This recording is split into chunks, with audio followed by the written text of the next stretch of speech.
Guys, nandito naman tayo ngayon sa garden ko sa my right side. Ipapakita ko naman sa inyo kung ano yung mga tanim natin dito kasi natutuwa rin ako dito. Actually, hindi ko pa nga lang siya talaga na asikaso. As you can see, tapos na kami dun sa garden ko sa likod, sa gulayan natin. Dito na muna tayo nagtatapos kasi kailangan ko na maitanim yung kalamansi natin dito. And then dito yung ating mga luya. Kaya pinapatastas ko kay nanay lahat ng mga halaman na pinagtatanim niya para hindi masayang pinapapasok ko sa kanya kung gusto niya pang i-survive. Kasi kung ako yung diretso talaga yun sa, sa sako. So ito, yung mga tanim natin dito sa right side naman natin ay ibang mga klaseng mangga at iba't ibang klaseng prutas. Nandun tayo lagi nakaupo. Kapag tayo ay nagpapahangin, ayan yung dinadaanan natin. So, ayan, nakahilera na yung mga kalamansing itatanim ko kasi pinapatastas ko na yung mga halaman na nandyan. Kasi swerte daw kapag citrus yung nakatanim sa harapan ng bahay. Even dito guys, tataniman tayo ng kalamansi. Ito yung isa nating mulberry. Nakita nyo, nakalbo ko na. Dahil ang daming umorder sa atin ng matataba. So, ayan, ito na lang natitira nating mataba pero pinamamatured pa natin. And pagkaputol natin, syempre maglalabasan yung mga bago niyang sanga. Kaya mas maganda talaga, mas masipag kayong magtastas, mas malakas silang magsanga sa ilalim. And then, ito yung santol natin na may nagbigay sa akin nito, hindi ko lang matandaan ko sino. So, ayan, nandito siya. Citrus daw ay swerte sa bahay. And then, itong gumamela natin na to, masyado na siyang malago. So, tatastasin na natin siya. Maybe, irerepat natin siya at ipapaso natin. Kasi napakaganda rin ng variety na to guys. Hybrid din yung mga ganitong klaseng gumamela. So, yung kalamansi kasi natin, lahat doon. Tapos hanggang dito, puro kalamansi. Kasi swerte nga doon sa tapat ng bahay ang kalamansi. Mga 2 kalamansi pa. Ito, tatastasin ko din to. Itong area na to. So, aalisin din natin yan. Ito. Hindi ko matandaan, guyabano yata to guys eh. Ito yata yung guyabano ko na tinanim na isa dito. So nagtanim ako niyan, bigay lang din sa akin yan nung dati kong bayaw. Love ko din yung bayaw ko na yun. Sayang lang at hindi sila katuluyan ng kapatid ko kasi alam nyo na malaking help din sa akin si bayaw nun. Tapos ito, ipapatastas ko to.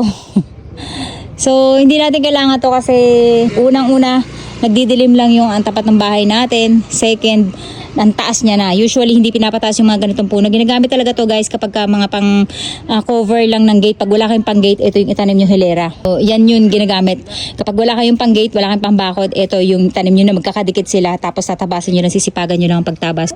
For me, hindi ko siya advisable sa akin kasi ang gusto ko nga ay yung mga fruit bearing trees. Kasi tulad yan, naghahabaan na lang, binabahay na lang ng insekto. Tapos wala pa tayong mapakinabangan, diba? And then nakaharang na siya sa tapat ng bahay natin kasi hanggat maaari, kailangan na hindi tayo nagpapalago ng puno sa harapan ng bahay natin kasi meron din feng shui yun.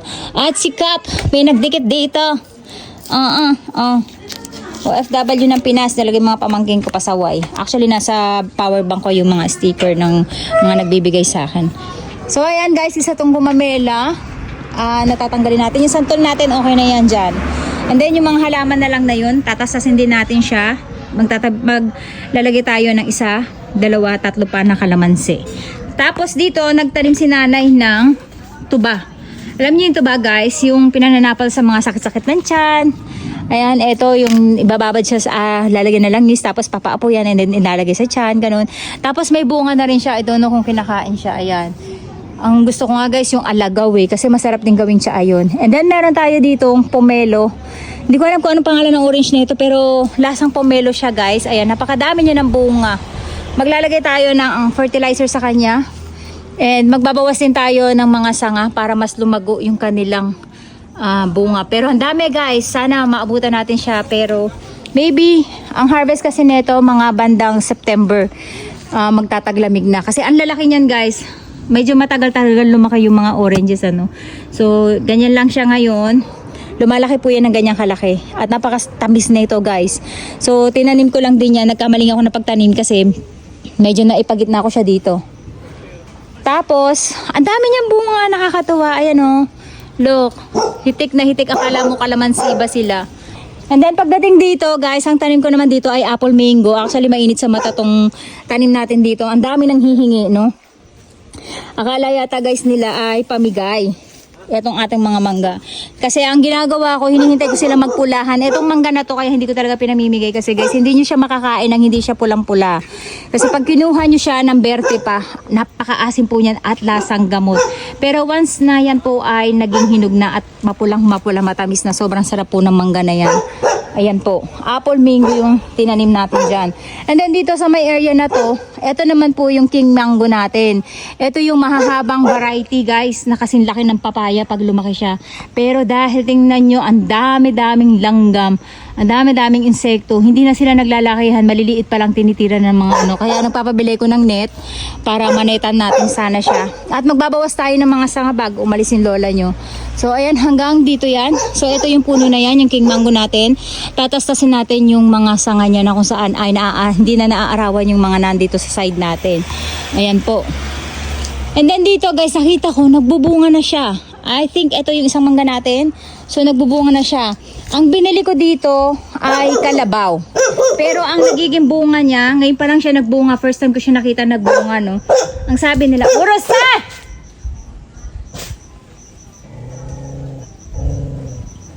So ngayon ko pa lang siya nakita nagbunga.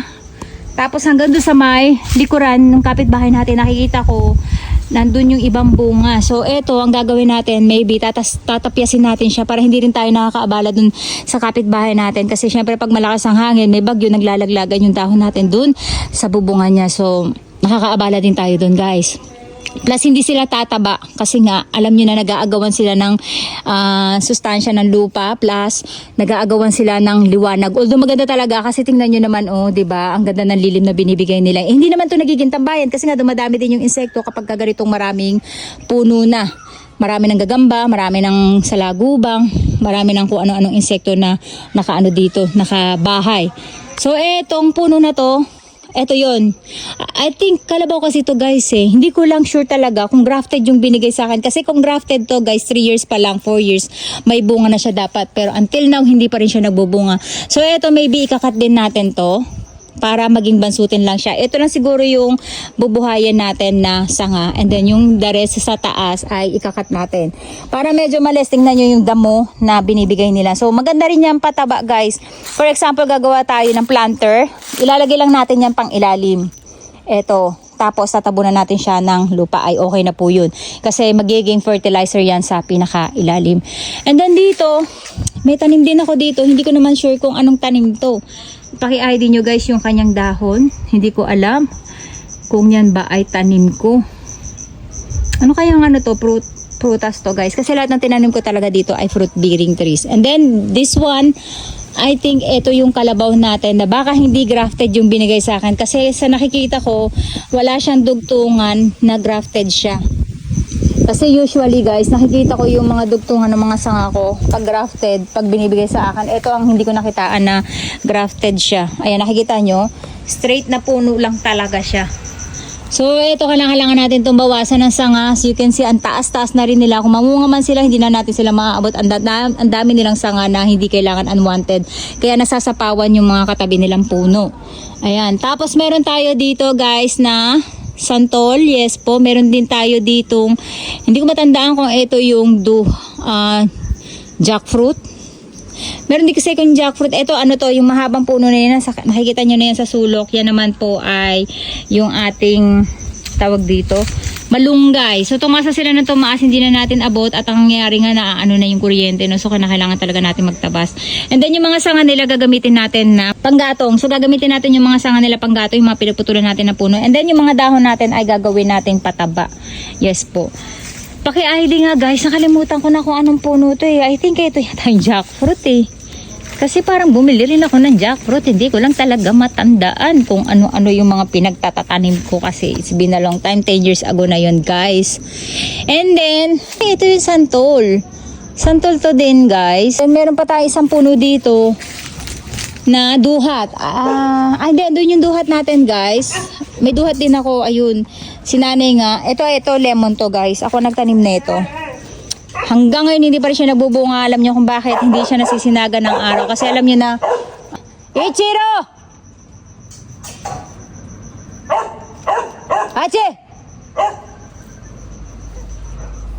So eto, hindi siya nasisikatan ng araw. Kaya kita nyo, hindi siya talaga nagiging okay. Plus hindi na siya nabibigyan ng sustansya. Hindi na nga siya nabibigyan ng lilim. So ayan. ano lang sila ng ano. So kailangan tinitrim din natin yan. Mali nga ako guys bakit nandiyan siya, dapat nandun siya sa sulok, no. So ano siya parang ginaganong-ganon ko yung tanim sa kanila nun para hindi sila magsiksikan, although nagsiksikan na sila. And ang sinadya ko talaga dito guys, eto talaga yung kamyas natin. Kung matatandaan nyo, nanguha ko ng kamyas, tapos naubos ni nanay yung bunga. Buti na lang, namulaklak siya ulit at ayan, naghitik-hitik ulit sila sa bunga. Kaya ang dami natin ulit na mga harvest ng kamyas. At ang gustong-gusto ko nga ay magpangat ng isda using itong kamyas natin. Ito siguro talaga yung jackfruit eh. Paki-ID guys, hindi ko alam kung anong puno to. Ayan. So, shiny yung kanyang balat at makapal.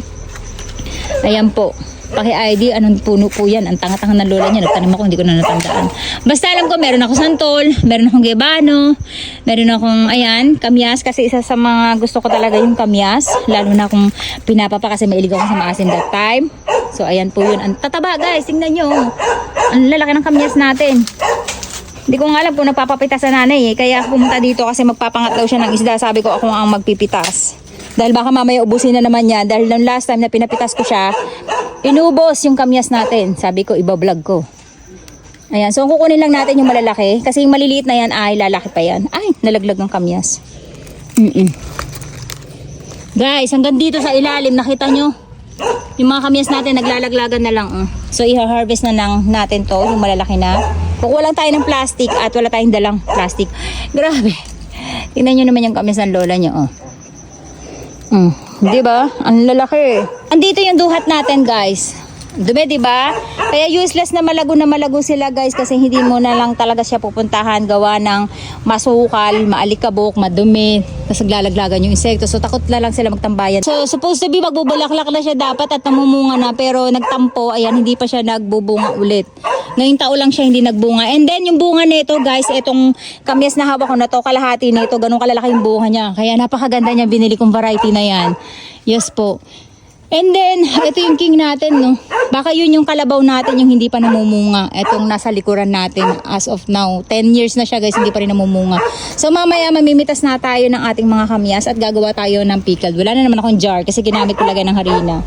Ayan guys, mamimitas muna ng kamyas ang lola nyo at na-tour ko na kayo dito kung ano yung mga makukuha natin. Actually, may bunga na yung mga santol natin na sisilipin natin kung meron na nga ba kasi sabi ni Jepoy ay madami na daw. Meron nga mga bunga yung mga santol natin, kaya lang nasa area talaga sila na mataas at mga berde pa. Asan na ba? Nakita ko na nga kanina eh. Dito sa bababang area wala akong nakikita ang bunga nila. Sabi nga ni Jepoy ay madami-dami na rin daw yung bunga. Kaya lang nasa tuktok silang part. Kasi nga kung saan nasisikatan ng araw guys, doon sila lalabas. Kaya kinakailangan lahat tong puno na to talaga ay ititrim natin ano. Hindi ko makita yung bunga. Ayun. So ayan, berde pa guys, hindi pa natin mapapakinabangan and hoping, malalaki daw yan na santol, sabi nila Jepoy kasi nakapag-harvest na sila niyan. Sobrang lalaki daw niyang santol natin na yan. So ayan guys, ganyan kalalaki yung ating kamyas. So, nahanap ko yung binigay sa atin guys na ano eh, binigyan ako ng tanim na. And then may bago tayong tanim dito guys na acerola cherry. And dito natin siya tinanim. Ayun. Yan, hindi rin natin yung patataasin. And then hinahanap ko yung isa pa na pomegranate na bago nating punla at hinahanap ko pa kung saan siya na itanim ng anak ko.